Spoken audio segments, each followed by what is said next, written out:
இந்த வாரம் கூட தேவன் இந்த வாரம் முழுவதும் நம்மளை பாதுகாத்தார். போன வாரம் நம்ம என்ன பண்ணோம், அவர் 6 காரியங்களை நம்ம பார்த்தோம். 1ஆவதாக பாவத்தை விட்டு மனம திரும்பு. என்ன சொன்னோம்? பாவத்தை விட்டு 2ஆவதாக பார்த்தோம் தேவனுடைய நீதியை நிறைவேற்று. 3ஆவதாக பார்த்தோம் பரிசுத்தத்தின் மேலே பரிசுத்தம் அடியா. 4வது பார்த்தோம் சத்திய வசனத்துக்கு ஒப்பு கொடு. 5வது பார்த்தோம் உன்னதமான அபிஷேகத்தையே பெற்றுக்கொள். ஹல்லேலூயா. இந்த 5 காரியங்களும் 6 காரியங்கள் நம்ம பார்த்தோம். 7வது பலவானே முந்திக்கட்டு. 7 காரியங்கள் பார்த்தோமா? 7 6 பார்த்தோம். சரி, இன்றைக்கி 7வது காரியம் நம்ம பார்க்குறோம்.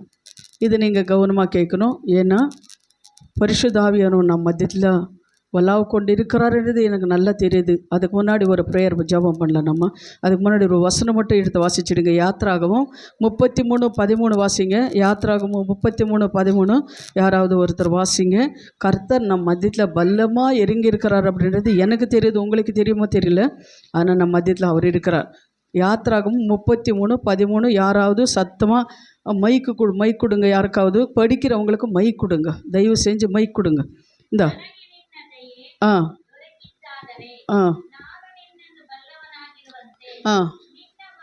இந்த அம்மாக்கிட்ட கொடு. தமிழம்மா தமிழில் படுக்குதுங்க.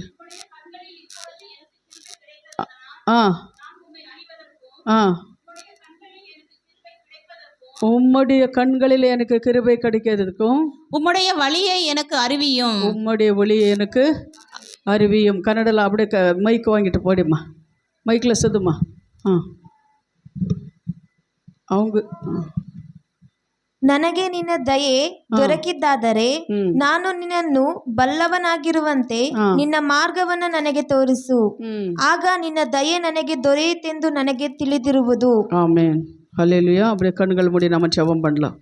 எங்களை அதிகமாக நேசிக்கிற பரலோக பிதாவே, சர்வ வல்லமுள்ள தேவனே, இஸ்ராவேல் ஜனங்களுக்கு கர்த்தாவே நீர் கொடுத்த இந்த வாக்குத்தத்தம் எங்களுக்கு நீர் கொடுத்திருக்கிறீங்க சுவாமி. இப்பொழுது தகப்பனே நாங்கள் தியானிக்கும் போது அப்பா ஸ்தோத்திர சுவாமி. பிதா குமாரன் பரிசுத்தாவி எனவர் நீர் எங்கள் மத்தியத்தில் இருந்து எங்களுக்கு கர்த்தாவே சுவாமி எங்கள் வாயில் வார்த்தைகள் போடுங்க. கேட்குற ஒவ்வொரு ஹிருதயங்களும் கொழுந்து விட்டு எரிய செய்யட்டும் ஆண்டவர். தேவனுக்கு ஸ்தோத்திரம். எங்கள் அப்பா நீர் கூட இருங்க, பாதுகாத்து கொள்ளுங்க. இயேசுவின் நாமத்தினாலே பிதாவே, ஆமேன் ஆமேன். ஹல்லேலூயா. இப்போ 7வது காரியம் நம்ம பார்க்குறோம். சத்ருவினாலே கட்டப்பட்டு கெடுப்போரை. சத்ருவினால் கட்டப்பட்டு கெடுப்போரை அப்படின்னா லூக்கா 13வது அதிகாரம் 14வது வசனம். லூக்கா 13:14 நீங்கள் பார்க்கும்போது 18 வருஷமாக ஒரு ஸ்ரீ என்ன பண்ணனா கட்டப்பட்டு இருந்தது. 18 வருஷமாக ஒரு ஸ்ரீ கட்டப்பட்டு இருந்தது. அதில் நீங்கள் பார்க்கும்போது ஓய்வு நாளில் இயேசு கிறிஸ்து வந்து அவளுக்கு விடுதலை கொடுத்தார். ஓய்வு நாளில் விடுதலை கொடுத்ததுக்காக அவங்க என்னன்ற செதிசெயர் பொதுசெயர் அவரெல்லாம் எப்படி நீ ஓய்வு நாளில் விடுதலை கொடுக்கலாம் அப்படின்னு சொல்லி அவர் என்ன பண்ணுற குற்றம் பிடிச்சார். அந்த வசனத்தை நீங்கள் படிங்க. 13:14 படிங்க. மைக் எடுத்துக்கோம்மா.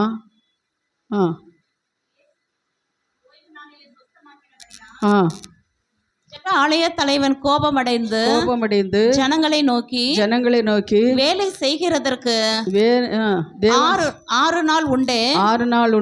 அந்த நாட்களிலே நீங்கள் வந்து சொஸ்தமாக்கி கொள்ளுங்கள். ஓய்வு நாளிலே அப்படி செய்யலாகாது என்றார். ஆமென். ஓய்வு நாள்ல அப்படி செய்யக்கூடாது. 6 நாள் உங்களுக்கு இருக்கு இல்லையா, அந்த 6 நாள்ல நீ எப்படி வந்து சொஸ்தமாக்கலாம்? ஓய்வு நாள்லன்னா அன்றைக்கி என்ன பண்ணால் பழைய ஏற்பாட்டு காலத்தை நீங்கள் பார்க்கும்போது சனிக்கிழமை தான் ஓய்வு நாள். அது சனிக்கிழமை என்ன பண்ணால் வெள்ளிக்கிழமை 6 மணிலேருந்து சனிக்கிழமை 6 மணி வரை ஒரு வேலையும் அவங்க செய்ய மாட்டாங்க. சமையல் கூட அவங்க செய்ய மாட்டாங்க. அவங்க என்ன பண்ணுவாங்கன்னா அந்த ஓய்வு நாளில் நல்லா ஆண்டவரை துதித்து கொண்டு வீட்டுக்குள்ளேயே இருப்பாங்க, ஆலயத்துக்கு போவாங்க, ஜெபித்து கொண்டு இருப்பாங்க. இந்த மாதிரி தான் செய்து கொண்டிருந்தாங்க. அப்படி இருக்கும்போது இயேசு கிறிஸ்தியனை விட 18 வருஷமாக படுப்பாளுள்ள அந்த ஸ்ரீ வந்து அவர் விடுதலை கொடுக்குறார். அந்த விடுதலை கொடுக்கும்போது இந்த பரிசேயரும் செதிசேயரெல்லாம் விரோதமாக எழும்புறாங்க. அதனால் தேவன் சொல்கிறாரு, நீ உனக்கு ஒரு ஆடு இருந்துச்சுன்னா அந்த ஆடு போய் கிணத்துல விழுந்தால் நீ அதை தூக்காமல் விட்டுடுவியா? அதனாலே ஓய்வு நாளில் நன்மை செய்து நல்லதா, தீமை செய்து நல்லதா, நன்மை தான் நான் செஞ்சுருக்கிறேன் அப்படின்னு சொல்லி இயேசு கிறிஸ்து அவர்கிட்ட வாதாடி கொண்டிருக்கிறார். ஹல்லேலூயா. அதுபோல தான் தேவன் என்ன பண்ணுறாருன்னா நன்மை செய்தார். அதே போல் 12 வருஷமாக இருந்த அந்த பொடுப்பாடுள்ள ஸ்ரீ கூட நீங்கள் என்ன பண்ணீங்கன்னா அவளுக்கு ஓய்வு நாளில் தான் விடுதலை கொடுத்தார். 7 பிசாசுகளை பிடித்திருந்த ஒரு மகனுக்கு கூட அவர் என்ன பண்ணுறாரு, விடுதலை கொடுத்த தேவன். 38 வருஷமாக இருந்த அந்த மகனு கூட என்ன பண்ணுறாரு, தேவன் விடுதலை கொடுத்தார். உன்னை படிக்க எடுத்துக்கொண்டு நீ போ அப்படின்னு சொன்னார். அதனால் விடுதலை கொடுத்தார். அந்த ஓய்வு நாளுக்கு தேவன் எவ்வளோ ஒரு முக்கியத்துவம் கொடுத்துருக்காரு. எதுக்கு நான் இதை சொல்கிறேன்னா, ஓய்வு நாளில் தேவன் எவ்வளோ ஒரு முக்கியத்துவம் கொடுத்துருக்கார் பழைய ஏற்பாட்டு காலத்தில். ஆனால் புதிய ஏற்பாட்டு காலத்தில் வரும்போது தேவன் என்ன பண்ணால் அந்த ஓய்வு நாளில் அவங்களுக்கு சுகம் கொடுக்குறதுனால அங்கே இருக்கிற ஜனங்கள் அவங்களை வெறுக்கிறாங்க. சரிங்களா? அதே போல தான் நம்ம என்ன பண்ணணும்னா, தேவனுக்காக இந்த ஓய்வு நாளில் தேவனுக்காக நம்ம என்ன பண்ணணும், ஆலயத்துக்கு வரணும், ஜெபம் பண்ணணும், வேதத்தை படிக்கணும். இந்த நாள் முழுவதும் சபை ஆனதுக்கப்புறம் யாருக்காவது போய் ஒரு சத்தியத்தை நம்ம சொல்லணும், யாருனாவது நம்ம சபைக்கு ஆத்மகளை கொண்டு வரணும். இந்த நாள் முழுவதும் தேவனுக்கு ஒரு நாள் 6 நாள் வேலை செய், ஒரு நாள் என்ன பண்ணு நீ விழித்திருந்து அப்படின்னு தான் தேவன் சொல்கிறார். அதனால் இந்த 6வது நாள் 7வது நாள் நம்ம என்ன பண்ணணும்னா தேவனோட ராஜ்யம் கட்டுறவங்களாக நம்ம இருக்கணும். ஹல்லேலூயா. நம்ம தேவனோட ராஜ்யம் கட்டணும். அதுபோல் தான் ஓய்வு நாளுக்கு ரொம்ப முக்கியத்துவம் கொடுத்தாங்க. இப்போ சொல்கிறாங்க இயேசு கிறிஸ்து மரித்தார், ஓய்வு நாளெல்லாம் இப்போ இல்லை அப்படின்னு தான் சொல்கிறாங்க. சரி, இல்லாமல் இருந்தாலும் கூட, ஆனால் ஒரு நாள் தேவனு சொல்லியிருக்கிறார், 6 நாள் நீ வேலை செய், ஒரு நாள் எனக்காக நீ இரு அப்படின்னு சொல்லியிருக்கிறார். அந்த நாள் நம்ம கொடுக்குறோமா? அந்த நாள் ஒரு நாள் தேவனுக்காக நம்ம கொடுக்குறோமா? இல்லை. 2 மணி நேரம் 3 மணி நேரம் இங்கே உக்காரதுக்கே நம்மளுக்கு கஷ்டம். ஆனால் தேவனுக்கிட்ட நம்ம எல்லாம் ஒவ்வொரு நாளும் கணக்கை கொடுக்குறவங்களாக நம்ம இருக்கிறோம். ஹல்லேலூயா. நாம் இப்படி தேவனுக்கு கற்பனையில் கை கொண்டு நடுக்கும்போது தேவன் சொல்கிறார் இல்லைங்களா, என் பின்பற்றவன் நான் செய்கிற கிரியைகளோட அதிகமான கிரியைகளை செய்வான்னு தேவன் சொல்கிறார். அதே போல் தேவனுக்காக நம்ம வாழும்போது அவர் பின்பற்றி நடுக்கும்போது, அவர் சிலுவை நம்ம சுமந்து கொண்டு நடுக்கும்போது கர்த்தர் என்ன பண்ணாரோ, அவர் என்னென்ன கிரியைகளை செய்தாரோ அந்த கிரியைகளோட அதிகமான கிரியைகள் நீங்களும் நானும் செய்ய முடியும். அப்போ என்ன பண்ணணும்னா கீழ்ப்படுறவங்களாக இருக்கணும். நம்ம கீழ்ப்படிந்த அந்த கிரியைகளெல்லாம் நம்ம செய்யணும்னா நமக்கு வரங்களை வேணும்னு ஆசை, பரலோகத்துக்கு போகணும்னு ஆசை, நம்மளை ஆசீர்வாதம் வேணும்னு நம்மளுக்கு ஆசை. ஆனால் நம்ம எப்படி இருக்கிறோம், அவருக்கு பின்பற்றி கொண்டு இருக்கிறோமா, அவருக்காக நம்ம ஆத்மாக்கள் ஆதாயம் படுத்தி கொண்டு இருக்கிறோமா, ஒரு வசனங்களை நம்ம கீழ்ப்படிந்து நடுக்கிறோமா, அந்த வசனங்களை நம்ம கேட்குறோமா, அந்த வசனங்களை நம்ம படிக்கிறோமா, அது விசுவாசிக்கிறோமா, தியானிக்கிறோமா. ஒரு வசனம் நம்ம எடுத்தேன்னா அந்த வசனத்துக்கு அர்த்தம் என்ன, அதை நீங்கள் உட்காந்து என்ன பண்ணணும், தியானிக்கணும். காலையில் மாலையில் அந்த வார்த்தைகளை நீ தியானிக்கும் போது பரிசுத்த ஆவியானவர் பல காரியங்களுக்கு உங்களுக்கு என்ன பண்ணார், கொடுக்குற தேவனாக இருக்கிறார். அப்போ நம்ம தியானிக்கிறவங்கள கொடுக்க வேண்டிய முக்கியத்துவம், கொடுக்க வேண்டிய கனம் அவருக்கு நம்ம முக்கியமாக கொடுக்கும்போது கர்த்தர் என்ன சொல்கிறார், நம்ம பார்த்தோம் இல்லைங்களா, நீதிமான சந்ததி ஒரு நாள் பிச்சை எடுக்க அவர் விட மாட்டார். பாருங்கள், இந்த உலகத்தில் நம்ம வாழும்போது சரி ஏதோ வாழ்கிறோம், நம்ம நல்லா இருந்தால் போதும் அப்படின்னு சொல்லி உடம்புல ரத்தம் இருக்கிறது, பலன் இருக்கிறது அப்படின்னு சொல்லி எப்படி வேணாலும் நம்ம வாழக்கூடாது. இப்போ இருந்து என்னென்னா வாலிப வயசை சிருஷ்டிகரன் நீ இப்போ என்ன பண்ணுறேன்னா, நம்ம எல்லாம் பாதி வயசு இருக்கிறவங்க, நீங்கள்லாம் வாலிப வயசு உங்களுக்கெல்லாம் சொல்லணும்னா 40 வயசுக்கு கீழே இருக்கிறவங்களாம் வாலிபர்களை தான் சொல்லணும்னா, நீங்கள் எல்லாம் என்ன பண்ணணுன்னா ஓடி தேவனுக்காக நீங்கள் உழைக்கிறவங்களாக இருக்கணும். வயசானதுக்கப்புறம் உபாசம் இருந்து ஜெபிக்க முடியாது, எங்கேயும் ஓட முடியாது, சத்தியத்தை சொல்ல முடியாது. இப்போ நீங்கள் என்ன பண்ணணும், ஆண்டவருக்காக நீ ஓடுறவங்களாக இருக்கணும். சோர்வு இருக்கும், பலவீனம் இருக்கும், வியாதிகள் இருக்கும், குடும்பத்தில் பிரச்சனைகள் இருக்கும், போராட்டங்கள் இருக்கும், சமையல் செய்யணும், துணி துவைக்கணும், எல்லாம் இருந்தாலும் தேவனுக்கு நீங்கள் முக்கியத்துவம் கொடுக்குறவங்களாக இருக்கணும். அல்லேலூயா. இன்னொன்று, நான் தேவனோட ஆலயத்துக்கு நம்ம என்ன பண்ணணும், வரணும். என்னென்ன ப்ரேயர் இருக்குதோ அந்த ப்ரேயரில் நீங்கள் கலந்து கொண்டு நீங்கள் ஆண்டவரை துதித்த பாருங்கள், எவ்வளோ ஆண்டவர் ஆசீர்வதிக்கிறார் பாருங்கள். நீங்கள் நினைக்கிறீங்க எனக்கு அந்த ஜெபிக்க தெரியல, வேதத்தை தெரியல, அபிஷேகம் இல்லை, அந்நிய பாஷை இல்லை, நான் ஊழி செய்ய முடியல, நான் விழுந்து போகிறேன் அப்படின்னு காரணம் என்ன அப்படின்னா தேவனுக்கு கீழ்ப்படியாமல் இருக்கிறனால தான். இன்னொரு காரியம், 2வதாக நம்ம சாபத்தினாலே கூட என்ன ஆகுதுன்னா நம்மளுக்கு எழும்ப முடியாமல் இருக்கிறது. ஜெபிக்கணும்னு ஆசை, வேதத்தை வாசிக்கணும்னு ஆசை, திரும்பி சீக்கிரமாக சபைக்கு வரணும்னு உங்களுக்கு ஆசை இருக்கிறது. ஆனாலும் வேதத்தை எடுக்க முடியாது, தூக்கம் வருது, அந்த பலவீனங்கள் வருது, அதை கொண்டு வருது யாரு? ஆனால் அவனுக்கு இடம் கொடுக்கறது யாரு? நாம தான். ஏன் அவன் ஜெயிக்க முடியாதா? ஆண்டவர் நம்மளுக்கு அந்த பலனை கொடுத்துருக்காரா இல்லையா? எப்படி அவர் ஆண்டவர் சொன்னதுபடி நம்ம எவ்வளோ கீழ்ப்படி கொண்டு இருக்கிறோம் நினச்சி பாருங்க. ஒவ்வொருத்தர் நான் பார்க்கும்போது ஒவ்வொருத்தர் அக்னி போல என்ன பண்ணுறாங்க, தேவனுக்காக வாழ்கிறாங்க. எல்லா பொண்டாட்டி புள்ளிங்களை விட்டு என்ன பண்ணுறாங்க, வாழ்கிறாங்க. அவங்களெல்லாம் நான் கேட்டேன், இப்படி எல்லாம் விட்டுட்டு வந்துட்டீங்க அப்படின்னு சொல்லும்போது ஆண்டவர் பார்த்துக்கிறாரு. நான் இங்கே ஊழியம் செய்து அவங்களுக்கு ஏதாவது கொடுக்கும்போது அவங்க சாப்பிட்றாங்க, அங்கே கூலி நாளி செஞ்சு தான் அவங்க சாப்பிட்டுட்டு இருக்காங்க. ஆனால் தேவன் என்ன பண்ணுறாரு? எல்லாமே பார்த்து கொள்வார். தேவனுக்காக நாங்கள் வைராகியமாக வாழணும், தேவனுக்காக ஏதாவது செய்யணும்னு ஒரு வைராகியம் எங்களுக்கு வந்துச்சு. தேவன் எங்களோட பேசினார். அதனாலே தான் வேலையெல்லாம் ரிசைன் பண்ணிவிட்டு நாங்கள் வந்து தேவனுக்காக செய்கிறோம். எத்தனை பேர் டாக்டர்ஸ், இன்ஜினியர்ஸ், கவர்மெண்ட் வேலையில் செய்கிறவங்கெல்லாம் ரிசைன் பண்ணிட்டு வந்து தேவனோட ஊழியம் செய்கிறாங்க. தெரியுமா உங்களுக்கு? கவர்மெண்ட் வேலை, நல்லா கவர்மெண்ட் வேலை விட்டுட்டு வந்து எல்லாம் விட்டுட்டு வந்து தேவனுக்காக ஊழியம் செய்கிறவங்க எத்தனை பேர் இருக்கிறாங்க? அவங்களெல்லாம் நான் சொல்ல முடியாது, ஏன்னா இப்போ நம்ம இதில் இருக்கிறனால சரிங்களா. அப்படிப்பட்டவங்களெல்லாம் என்ன பண்ணுறாங்க? வேலை செய்கிறாங்க. நான் சொல்லியிருக்கிறேன் இல்லையா, கவர்மெண்ட் வேலை. வெளிநாட்டில் இருந்த அந்த அம்மா, எனக்கு பைபிள் ஸ்டடி இந்த அந்த சாந்தி என்ற அந்த அம்மா கவர்மெண்ட் வேலை விட்டுட்டு வேறு வெளிநாட்டில் விட்டுட்டு தேவன் சொன்னாரா, நீ போய் எனக்காக நீ வேலை செய் அப்படின்னு சொல்லி. அவர் என்ன பண்ணாங்க, அவங்க இந்த இந்தியாவுக்கு வந்து ஒசூருக்கு வந்து அங்கே ஒரு என்ன பண்ணாங்க, சின்னதாக ஒரு வீடு எடுத்து அந்த அம்மா தான் எனக்கு சத்தியத்தை சொல்லி ஒளி நடத்துகிறாங்க. இப்போ கூட அந்த அம்மா ஊழியம் செய்து கொண்டு தான் இருக்கிறாங்க. அந்த மாதிரி அப்படி ஊழியம் செய்யும்போது எவ்வளோ பாடுகள் வரும், உபத்திரங்கள் வரும், நிந்தைகள் வரும். ஆனாலும் என்ன பண்ணுவாங்க, நம்ம சோர்ந்து போகக்கூடாது. சோர்ந்து போகாமல் தேவனுக்காக நம்ம ஏதாவது செய்யணும். ஒரு சகோதரி வந்தாங்க. அந்த சகோதரி எனக்கு ஆராதனை கொடுக்கல, என்னை புகழலை, என்னை மாலை போடல அப்படின்னு சொல்லி என்ன பண்ணுவாங்க, பின்னு வாங்கி போய்ட்றாங்க. கொஞ்சம் சிலர் அவங்களுக்கு என்னென்னா பின்னு வாங்கி போயிடுறாங்க. அப்படியெல்லாம் நம்ம இருக்கக்கூடாது. ஊழியம்னு சொன்னால் எவ்வளோ உபத்திரங்கள் வருது, பாடுகள் வருது, அவமானங்கள் வருது, அதெல்லாம் சகிக்கிற மனுஷனை தான் பாக்கியவான். சபையில் அவங்க அப்படி சொல்லிட்டாங்க, இவங்க அப்படி சொல்லிட்டாங்க, நான் வர மாட்டேன், நான் இது பண்ண மாட்டேன், அது உங்கள் தலையெழுத்து, அவ்வளோதான். நான் அப்படி தான் சொல்ல முடியும். அதுதான் சொல்கிறேன். போகிறவங்கள கூப்பிட மாட்டேன், இருக்கிறவங்கள போன்னு சொல்ல மாட்டோம். ஆண்டவருக்கு உண்மையாக இருக்கிறோம், ஆண்டவர் மேலே விசுவாசம் இருந்த மனுஷனை பார்க்காம தேவனை பார்க்குறவங்கள வரட்டும், செய்யட்டும், தேவனை ஆசீர்வதிப்பார். இன்னொரு காரியம், வீட்டில் ஆம்பளைங்களானாலும் சரி பொம்பளைங்களானாலும் சரி சபையில் வந்து செய்கிறவங்கள தடுத்துறீங்க. சபையில் போய் நான் வேலை செய்கிறேன், சபையில் வந்து நான் என்ன பண்ணுறேன், போகிறேன், பெருக்கிறேன், தொடிக்கிறேன், சபைக்கு நான் சாப்பாடு கொடுக்குறேன் அப்படின்றங்க தடுக்கிறீங்க. அதெல்லாம் எவ்வளோ பாவம் தெரியுமா? தேவனை சொல்கிறாரு, கொடு அப்பொழுது கொடுக்கப்படும்ன்றாரு. நீ ஆளைப்பட்டவனால் உனக்கு 2 காசு இருந்தது, அந்த 2 காசு எடுத்துகிட்டு போய் உண்டிகளை போட்டுச்சு அந்தம்மா. தேவனை பார்த்துட்டே இருந்தார். ஜனங்கள் என்ன பண்ணாங்க, கட்டாக எடுத்துகிட்டு வந்து போட்டாங்க. ஆனால் அந்த அது இதில் அவருக்கு விருப்பம் இல்லை. அவர் 2 காசை போட்டால பாரு, அவளுக்கு எதுவுமே இல்லை. ஆனால் எடுத்துகிட்டு வந்து போட்ட போது தான் அவர் சொல்கிறாரு, பாரு எல்லாரோட இவளை என்ன பண்ணுறா, காணிக்கு போட்டிருக்க, இவளுக்கு காணிக்கு தான் ஏற்றுக்கொள்ளணும். 2 ரூபாய் இருந்தது, சாப்பாட்டுக்கு இல்லாமல் இருந்தது 2 ரூபாய். அந்த 2 ரூபாய் கூட தேவனுக்கு என்ன பண்ண எடுத்துகிட்டு வந்து போட்டாங்க. அதனால தேவனுக்கு கொடுக்குற விஷயத்தில் ரொம்ப பேர் நம்ம சபையில் நீங்கள் பார்க்கணும், ரொம்ப பேர் இப்படி பண்ணுறீங்க. சாப்பாடு கொடுக்கறது கஷ்டப்படுறீங்க, ஒரு டைம் சாப்பாடு கொடுக்கறது இது பண்ணுறீங்க, ஏதாவது சபையில் வந்து வேலை செய்கிறது கஷ்டப்படுறீங்க. ஏம்மா எவ்வளோ ஆசீர்வாதம் தெரியுமா? அதெல்லாம் நீங்கள் ருசி பார்த்துருக்கீங்களா? அதெல்லாம் ருசி பாருங்கள். தடுக்கிறீங்க வீட்டில். நீ எதுக்கு, நீ சும்மா வாரத்தில் ஒரு நாள் போ, வாரத்தில் ஒரு நாள் வா, எல்லாரும் போகிற மாதிரி உக்கார, நீ வந்துடு. இதுதான் ஊழியமா?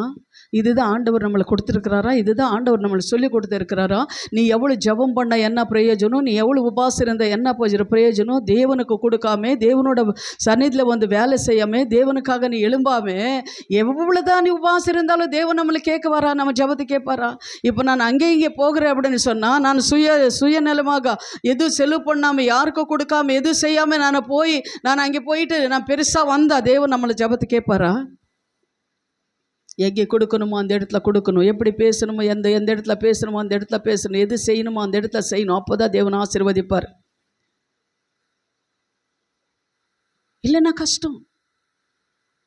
நீங்கள் நினைக்கலாம், நீங்கள் என்ன பண்ணார், பிரியாணி போடணும் தேவன் உங்களுக்கு கேட்கல, என்ன போடுங்க, ஒரு ரசம் சோறு, ஒரு சாப்பாடு உங்களால் முடிஞ்சுது. தேவனுக்காக நீங்கள் கொடுக்கும்போது எவ்வளோ ஆசீர்வாதம், தேவனுக்கு பிள்ளைங்களுக்காக போடும்போது எவ்வளோ ஆசீர்வாதம். 1 டம்ளர் தண்ணி கொடுத்தாலே பரலோக ராஜ்யத்தில் அது எழுதியிருக்குமா? அந்த உள்ளங்கள் நம்மளுக்கு வேணும், அந்த ஹிருதயத்தை நமக்கு வேணும். அந்த இச்சைகளை கட்டி வைத்திருக்கிற அந்த ஆசையை வச்சு கொண்டு வந்து கட்டி வச்சிருக்கிற அந்த ஆவிகளெல்லாம் நம்மளை விட்டு வெளுகணும். அப்படி வெளுகணும். நம்ம ஜபிக்கணும் அதுக்காக. அதை தேவன்கிட்ட சொல்லணும், உள்புறமும் வெளிப்புறமும் கர்த்தாவே சுத்தம் பண்ணுங்க.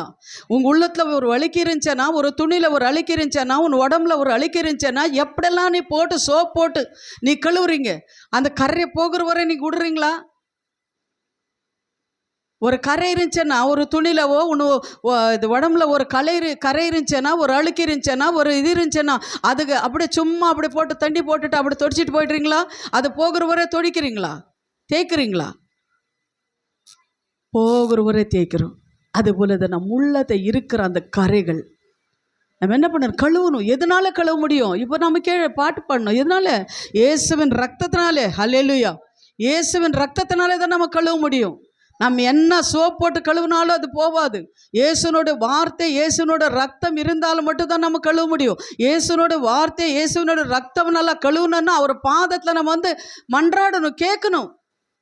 இங்கே இருக்கிற பேச்சு அங்கே, அங்கே இருக்கிற பேச்சு இங்கே நல்லா பேசுகிறாங்க, அங்கே இதெல்லாம் எவ்வளோ பாவம் தெரியுமா? தெரியல.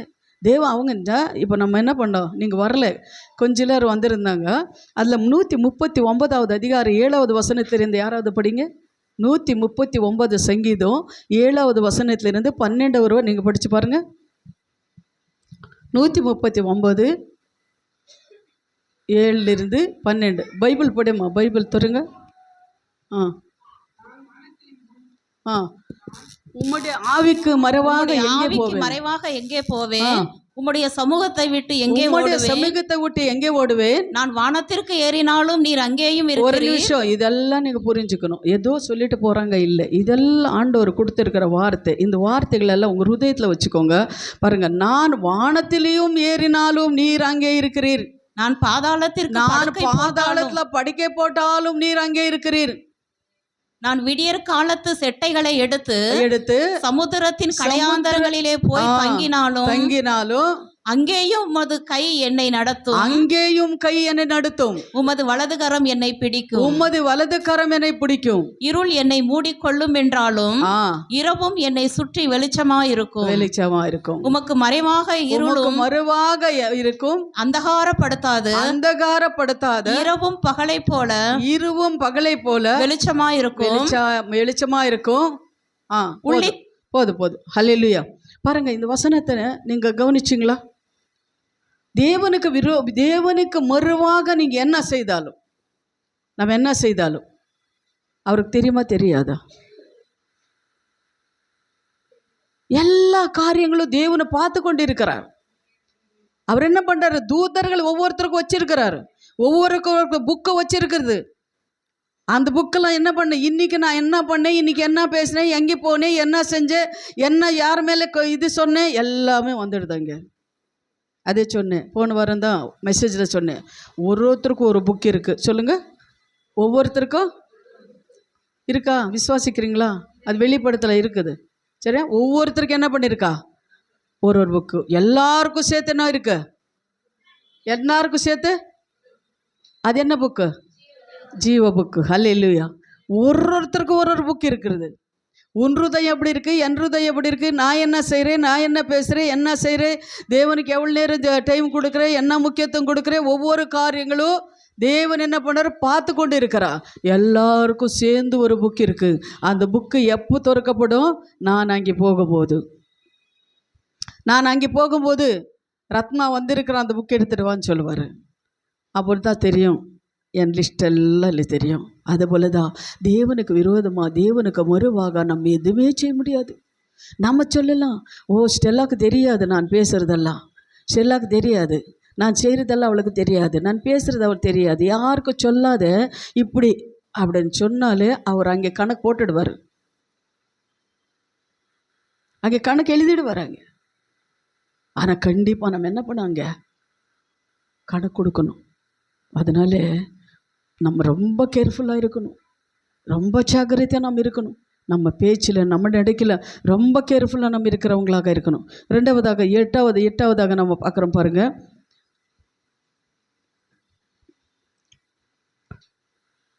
அப்போஸ்தலர் 13வது அதிகாரம் 2-3 வசனங்களை வாசிங்க. அப்போஸ்தலர் 13:2-3 வாசிங்க.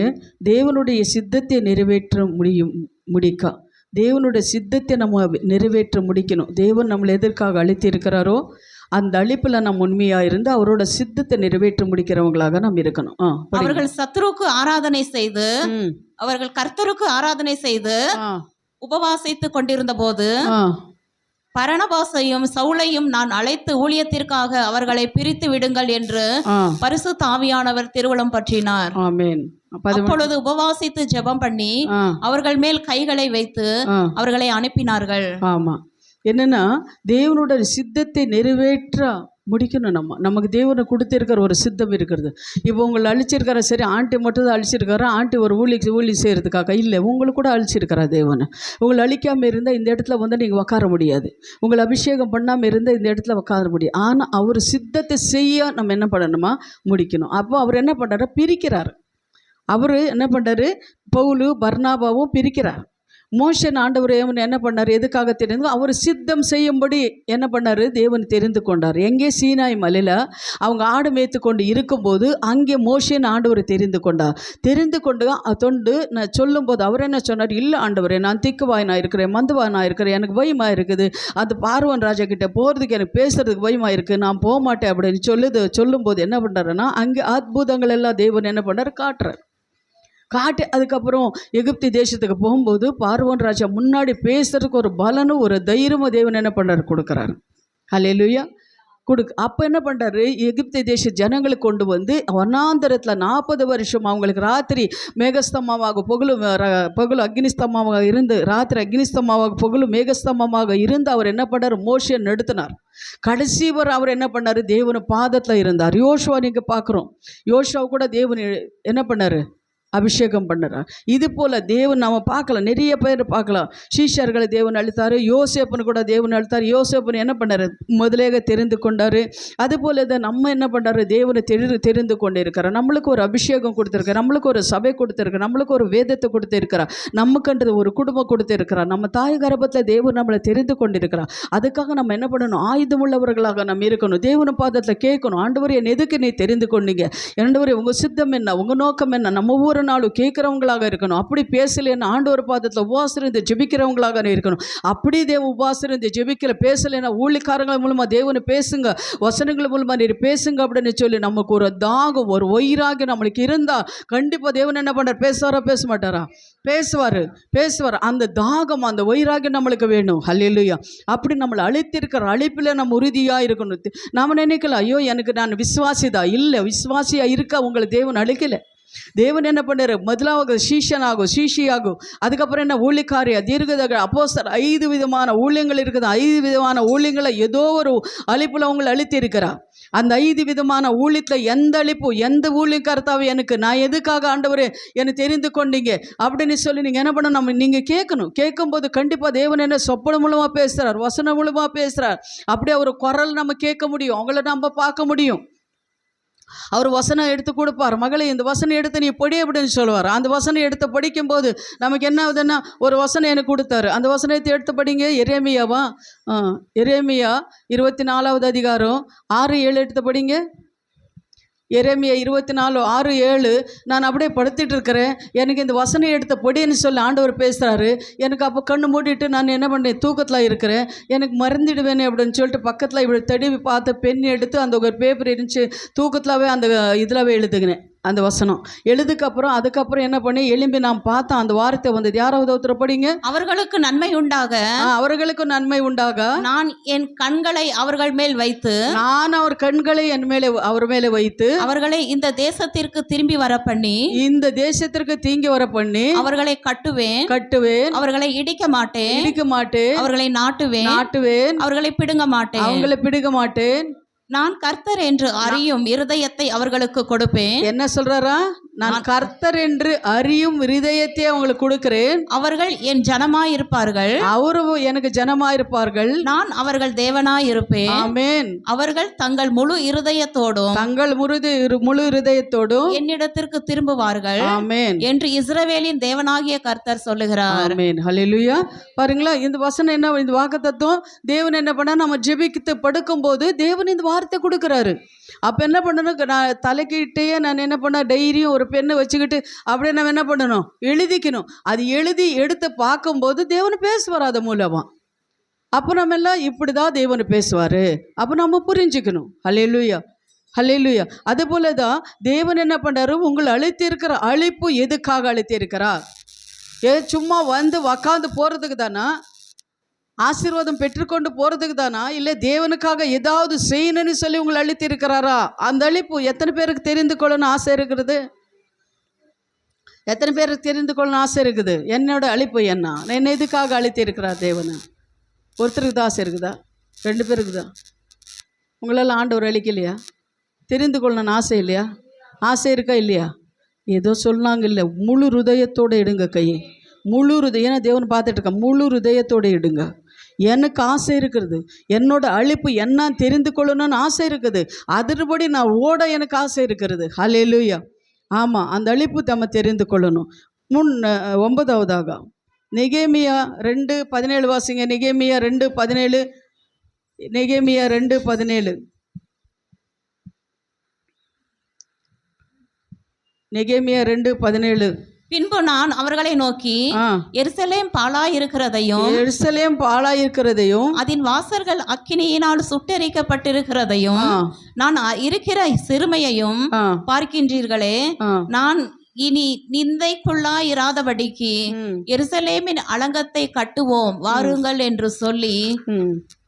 அண்ணன் போதும் பாருங்க, தேவன் என்ன பண்றாரு? இது நெகேமியா யாருன்னு நம்மளுக்கு தெரியும். ஏன்னா அவரு ஒரு ராஜா கிட்ட திராட்சை ரசம் கொடுத்து கொண்டு இருந்தவர். அவர் என்ன பண்ணார்? ஒரு அடிமையாக இருந்தவர் அவர். ஆனால் அங்கே எரேமியா பார்க்கறதுக்காக யாரை போகிறாங்கன்னா, அவர் பேர் பாருங்க, அனனியா என்ற ஒரு மனிதன் என்ன பண்ணுறாரு? யூதர்கள் எல்லாம் சேர்ந்து அவனை பார்க்கணுன்னு சொல்லி போகிறாங்க.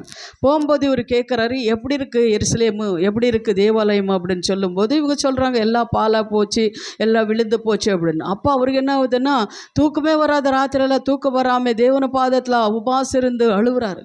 அழும்போது என்ன பண்ணுறாரு? ராஜா கிட்ட எடுத்துகிட்டு போய் திராட்சை ரசம் கொடுக்கறதுக்கு போகிறாரு. ராஜா கேட்குறாரு, ஏன் இப்படி இருக்கிற, எதுவும் வியாதி உனக்கு இல்லையே, ஏன் இப்படி இருக்கிற, எப்போ இப்படி இருந்தது இல்லையே அப்படின்னு சொல்லி கேட்கும்போது, அப்போ ராஜாக்கு அவர் என்ன பண்ணுறாரு? ஒரு நிமிஷம், நீ அதெல்லாம் படித்து பார்த்தீங்கன்னா ஒரே ஒரு நிமிஷம் ராஜா கேட்ட உடனே பரலோக தேவனுக்கு நேராக கண்கள் எடுத்து ஜெபிக்கிறார். என்ன பண்ணுறார்? அவர் ஜெபித்துட்டு ராஜாக்கிட்ட பேசுகிறாரு. ராஜா, இப்படி என் தேசமெல்லாம் பாழாய் போயிருக்கிறது, ஆலயமெல்லாம் இடிஞ்சு போயிருக்கிறது. நான் அப்படியே என் தேசமும் என் ஆலயம் இடிஞ்சு போனால் நான் எப்படி சந்தோஷமாக இருக்க முடியும்? அதுதான், நீ ஒரு காரியம் எனக்கு செய்யணும். ஏன்னா எனக்கு அங்கே போகிறதுக்கு கொஞ்சம் சான்ஸ் கொடுத்தீங்கன்னா நான் போயிட்டு வந்துடுறேன் அப்படின்னு சொல்லி அவர் என்ன பண்ணுறாரு? ஆண்டவர் அது ராஜா கிட்டே பர்மிஷன் வாங்கி ராஜா கண்ணுகளை தேவனை தெய்வ காட்டி அப்போ என்ன பண்ணுறாரு? அப்போது நெகேமியா அந்த ஆலயத்தை கட்டுறாரு அப்படின்னு சொல்லி நம்ம பார்க்குறோம். ஏன்னா ஒரு பாரம், தேவன் அவர் கொடுத்துருக்கிற ஒரு ஊழியம், தேவன் அவர் கொடுத்துருக்கிற ஒரு தரிசனம், தேவன் அவர் கொடுத்துருக்கிற அந்த ஜாதி ஜனங்களை மேலே, அந்த ஆலயத்து மேலே ஒரு பாரம். இது ஒரு ஊழியம். ஹல்லேலூயா. அதுபோல் அது ஒரு பாரம் ஆலயத்தில் ஒருத்தருக்கு என்ன ஆலயத்து மேலே பாரம் இருக்கும். ஆலயத்தில் ஆத்மாக்களிலேயே, ஆலயத்தில் என்ன பாய்ப்பொருளையே, பெருக்கலையே, தொடிக்கலையே, சுண்ணம்படிக்கலையே அப்படின்னு சொல்லி ஒரு பாரம் ஒவ்வொருத்தருக்கு இருக்கும். ஒவ்வொருத்தருக்கும் ஒரு மாதிரி தேவன் அழிச்சு இருப்பார். அதனால் அவருக்கு என்னென்னா ஆலயத்து மேலே பாரம். அப்போ அந்த ஆலயம் கட்டி பாருங்கள், எல்லாரும் தூங்கி கொண்டு இருக்கிறாங்க. இவர் என்ன பண்ணுறாரு? குதிரையை எடுத்துட்டு அது சுற்றுல போய் பார்த்துட்டு வராங்க. ஆனால் ஒருத்தர் கூட கண்ணில் படாமல் வர்றாங்க. ஏன்னா அவங்களுக்கு விரோதமாக ஜனங்கள் இருக்கிறாங்க, எங்கள் ஆலயம் கட்டக்கூடாதுன்றதுக்காக. இவர் என்ன பண்ணுறாங்க? எல்லாம் சுற்றிட்டு இந்த ஆலயம் கட்டும்போது எவ்வளோ பாடுகளும் எத்தனோ ஜனங்களை எதிர்ப்பு வந்தாலும் தேவன் அவர் கைவிடல, தேவன் அவரோட இருந்தார். அந்த ஆலயத்தை கட்டி முடித்தார் அப்படின்னு சொல்லி நம்ம பார்க்குறோம். ஹல்லேலூயா. அப்போ தேவனுக்காக நம்ம எழும்பும்போது, ஒரு பாரம் நம்மளுக்கு இருக்கும்போது தேவன் நம்மளை கைவிடுவாரா? கைவிட மாட்டார். எப்படிப்பட்ட காரியமானாலும் சரி, தேவன் என்ன பண்ணுறாரு? தேவன் அழித்தது உண்மையானால், தேவனை தெரிந்து கொண்டது உண்மையானால், அது யார் வந்தாலும், யார் வராமல் இருந்தாலும், யார் கொடுத்தாலும், யார் கொடுக்காம இருந்தாலும் அவர் நடத்துகிற தேவனாக இருக்கிறார். ஹல்லேலூயா. அதே போல் தேவனோட அழிப்பு நம்ம தெரிந்து கொள்ளவர்களாக இருக்கணும். பாருங்கள், 10வது நம்ம பார்க்குறோம். 10வது நாம் பார்க்கும்போது அதே பிலிப்பியர் 3:13 பாருங்கள். பிலிப்பியர் 3:13. பிலிப்பியர் 3:13 பாருங்க, படிங்க. சகோதரரே அதை பிடித்து கொண்டேன் என்று நான் எண்ணுகிறதில்லை, ஒன்றும் செய்கிறேன். பின்னானவைகளை மறந்து முன்னானவைகளை நாடி கிறிஸ்து இயேசுவுக்குள் கிறிஸ்து இயேசுவுக்குள்ளும் தேவன் அழைத்த பரம அழைப்பின் தேவன் இது பாருங்க, இது கௌரவமா பார்க்கணும். தேவன் அளித்த பரம அழைப்புக்கு பந்தய பொருளுக்காக இலக்கை நோக்கி ஓடுகிறேன். இலக்கை நோக்கி ஓடுகிறேன். யார் சொல்றாரு? பவுல் சொல்றாரு. பாத்தீங்களா?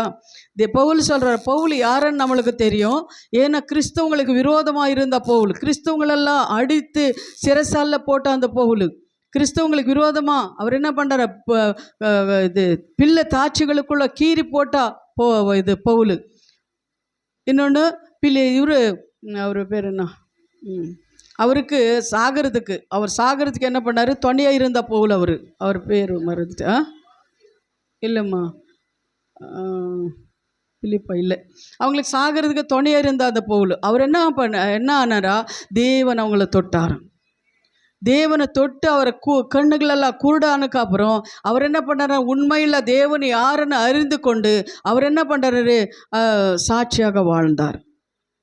மரணம் அவங்களுக்கு ரத்த சாட்சியாக வாழ்ந்தார் அப்படின்னு சொல்லி நம்ம பார்க்குறோம். அதே போல் அந்த பவுல் சொல்கிற, சகோதரரே, அதையை பிடித்து கொண்டேன் என்று நான் எண்ணுகின்றதில்லை, ஒன்றும் செய்கிறேன், பின்னானவைகளை மறந்து கிறிஸ்து இயேசுவுக்குள்ளே தேவன் அளித்த பரம அழைப்பின் பந்தய பொருளுக்காக இலக்கை நோக்கி ஓடுகிறேன். நம்ம சொல்லணும் என்னென்னா, என்ன தேவன் அழித்திருக்கிற அந்த அழிப்பில் கஷ்டம் வந்தாலும், வியாதி வந்தாலும், கண்ணீர் வந்தாலும், நிந்தைகள் வந்தாலும், மரணமே வந்தாலும், தேவன் அழித்திருக்கிற அந்த பரம அழிப்பு பந்தய பொருளுக்காக நீ இலக்கை நோக்கி ஓடுகிறேன்.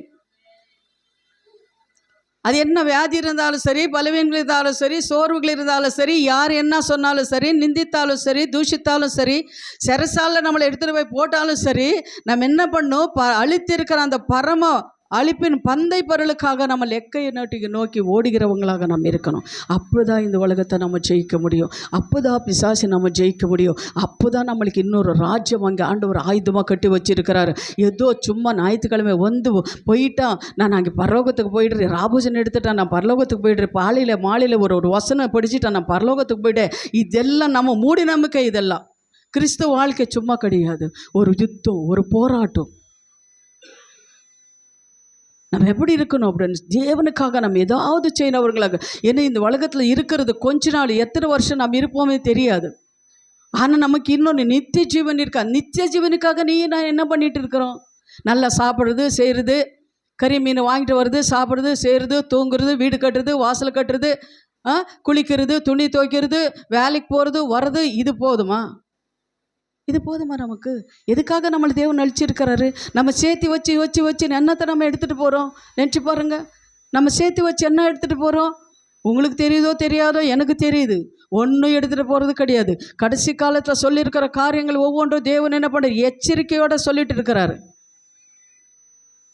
எச்சரிப்பு கொடுத்துட்டு இருக்கிறார் நம்மளுக்கு எல்லாமே. நோவா காலத்தில் கூட இப்படி தான். நோவா காலத்தில் என்ன பண்ணார்? ஆண்டவர் சொல்லிக்கொண்டே இருந்தார். அப்போ கூட என்ன பண்ணார்? ஜனங்களை கேட்கவே இல்லை. எல்லா மிருகங்களெல்லாம் என்ன பண்ணுது? ஓடைக்குள்ளே போயிட்டு இருக்குது. எல்லா ஜனங்களும் பார்க்குறாங்க. பார்த்து அவர் நினைக்கிறாரு, இப்பாவது என்ன பிள்ளைங்களை மனம் திருப்பார்களோ? கரடி, புலி, சிங்கம் எல்லாம் போகுது உள்ளார, எல்லாம் பார்த்துட்டு இருக்கிறாங்க. அப்பாவது ஜனங்களும் மனம் திருப்பாங்களோ? 7 நாள் வெயிட் பண்ணார். எத்தனை நாள்? 7 நாள் வெயிட் பண்ணார். அப்போ கூட என்ன பண்ணல? மனவு திரும்பல. லாஸ்ட்டில் வந்தார். நோவா ஜன்னல் போட்டால் யாராவது தட்டினா திறந்துடுவாங்க, அதனால நானே ஜன்னல் போடல அப்படின்னு சொல்லிட்டு கதவு சாத்துறேன்னு சொல்லிட்டு அவர் என்ன பண்ணுறாரு? அவரே கதவு சாத்திட்டார். 40 நாள் மழை பெஞ்சுது, இரவு பகல் மழை பெஞ்சுது, எல்லாம் எழிஞ்சு போனது. நோவா கதவு தட்டுறாங்க. நோவா கதவு துற. எங்கே நோவா கதவு திறக்க முடியும்? திறக்க முடியல, எல்லாம் போனது. அதே போல் நோவா காலத்தில் நடந்தது போல் தேவகுமாரன் வர்ற இந்த காலத்தில் நடுக்கோன்னு சொல்லி தேவனை சொல்லியிருக்கிற அந்த வார்த்தை எச்சரிப்பான வார்த்தை. இப்போ அந்த ஊழிக்காரர் அந்த கூட்டத்தில் கூட எனக்கு என்ன, எங்கே போனாலும் எச்சரிப்பான வார்த்தை சொல்லும் தான் தேவன் சொல்லியிருக்கிறார். உன்னை என்ன செஞ்சாலும் உன்னை ஆசீர்வதிச்சாரு இல்லை, எனக்கு அது மாதிரி வரமாட்டேங்குது. எச்சரிப்பான வார்த்தை நீ சொல்லு அப்படின்னு தான் தேவன் சொல்கிறார். அவன் கேட்டாலும் சரி, கேட்கலாலும் சரி, என்ன நினைச்சாலும் சரி. ஆனால் எச்சரிப்பது அது அவர் பேர் என்னது? ஜெகன், எம்டி ஜெகன். அவர் மெசேஜ் கேட்டிருக்கீங்களா? எத்தனை பேர் கேட்டிருக்கீங்க? எம்டி ஜெகன் மெசேஜ்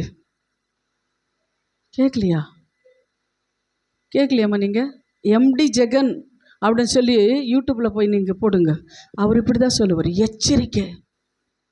கடைசி காலத்தில் நம்ம இருக்கிறோம். நீ கூப்பிட்டாலும் சரி வந்தாலும் சரி வரலன்னு சரி, நீ கொடுத்தாலும் சரி கொடுக்காம இருந்தாலும் சரி, இப்படி தான் நடக்கும். இதுதான் உண்மை. அடித்து சொல்கிறார் அப்படியே. அது என்னென்னா கடைசி காலத்தை பற்றி தான் அவர் சொல்லிட்டு இருக்கிறார். அவருக்கு தேவன் அப்படி தான் அழைப்பு கொடுத்துருக்கார் போல இருக்கு. இன்னும் இப்போ இதில் என்னது யுத்தம் நடந்துட்டு இருக்காது, அது இது ஜம்மு காஷ்மீர், அதில் இப்போ இப்படி யுத்தம் நடக்கும் அப்படின்னு சொல்லி அவர் சொல்லியிருக்கார் தீர்க்க தரிசனமாக. இப்போ நடந்துட்டு இருக்குது. ஆனால் இந்தியா தான் ஜெயிக்குமா? பாகிஸ்தான் சோர்ந்து போகுமா? ஓடி போயிடுமா? ஹல்லேலூயா.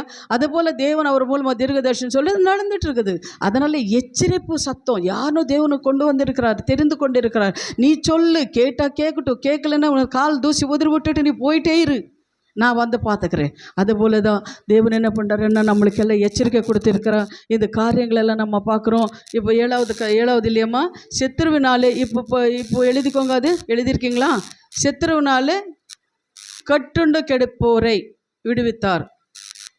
தேவனுடைய சித்தத்தை நிறைவேற்றுகிறவர். ஊழியக்காரங்களும் தேவன் தெரிந்து கொண்ட ஜனங்களெல்லாம் தேவனோட சித்தத்தை நிறைவேற்றுகிறோம்.